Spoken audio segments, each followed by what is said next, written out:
2. The Sword and the Stone. After the death of Uther Pendragon, there was no true king in Britain. No one but Merlin knew if Arthur really existed, or where he was. The lords fought each other, and each tried to make himself king. They built castles in which they themselves were safe, but from which they rode out to rob farmers and anyone who had any wealth. They tortured those who would not say where their wealth was hidden. Great was the misery of Britain.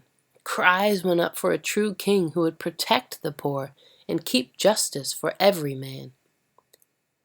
When Merlin knew that the time had come, he went to the Archbishop of Canterbury and said that if he would call the leading men to London at Christmas time, a miracle would prove who was the rightful king of Britain. So the Archbishop summoned all the chief men of the kingdom to London at Christmas. On Christmas Day they went to church.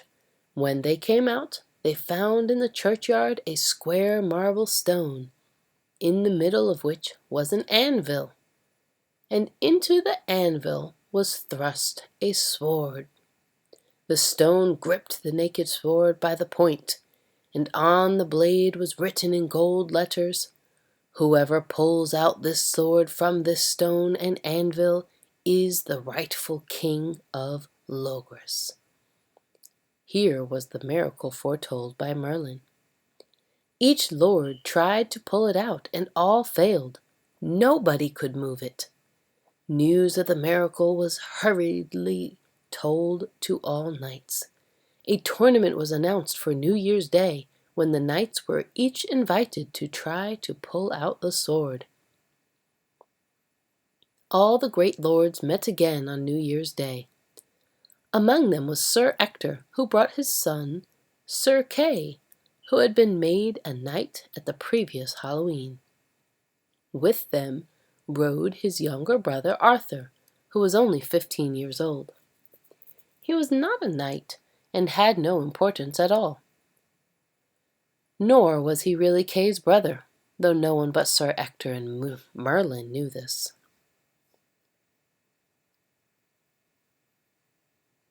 He did not know it himself. After the church service, they all rode in merry company to the tournament field. Sir Kay suddenly realized that he had left his sword behind in his lodgings. There was no time for him to go back, for he was due to take part in the young knights' tournament, so he asked Arthur to go back for him.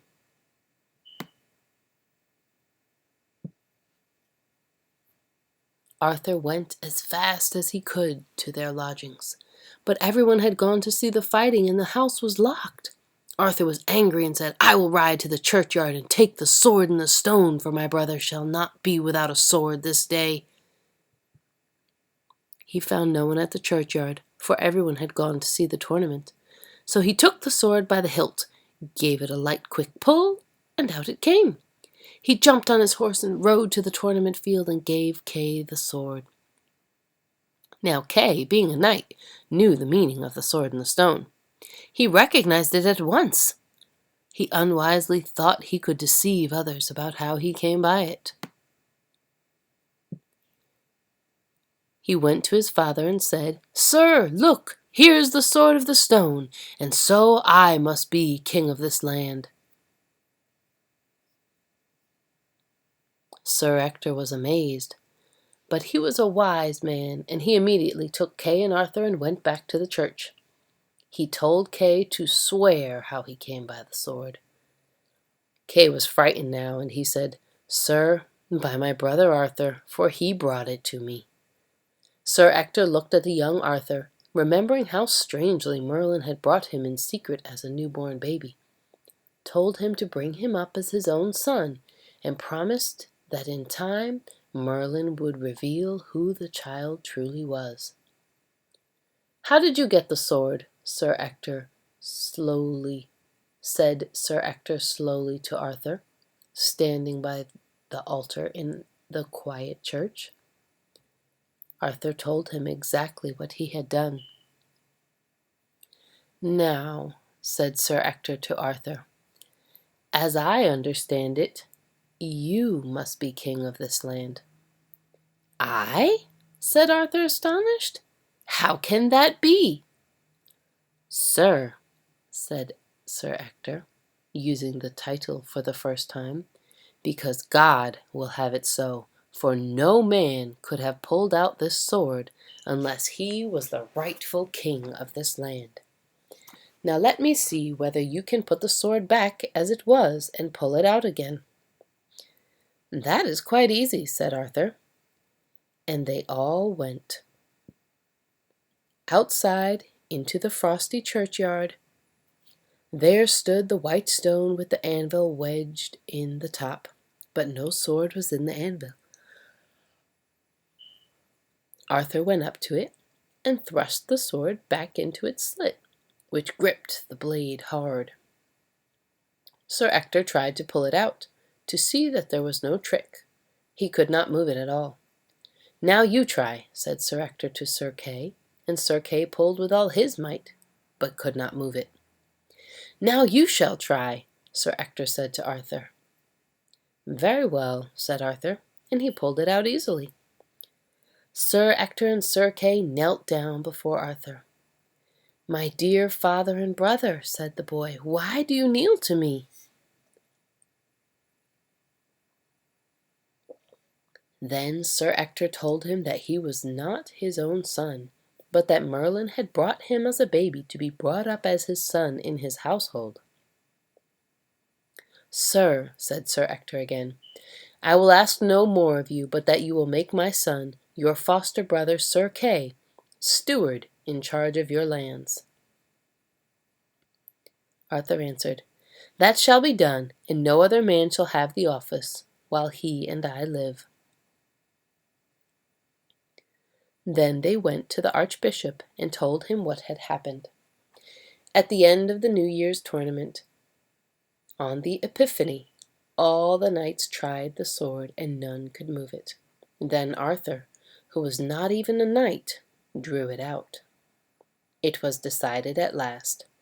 Arthur took the sword in both hands and laid it on the altar where the Archbishop was standing. Then he knelt down, and the best knight present was chosen to come forward and make him a knight.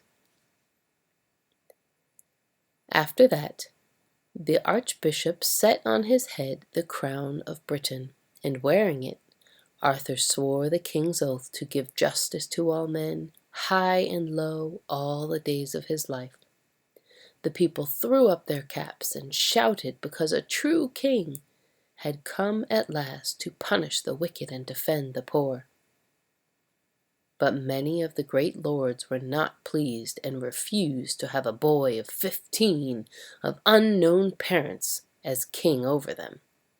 They resisted so strongly that it was not until the summer feast of Pentecost that Arthur was acknowledged as the true king. The king took those who were not to be trusted away from their posts. Arthur knew that a peaceful reign did not lie ahead of him. There were fierce raiders from over the seas, hostile British lords in strong castles, and even treacherous men among his advisers. A heavy task lay before him in ruling the kingdom rightly, or even in keeping his throne at all.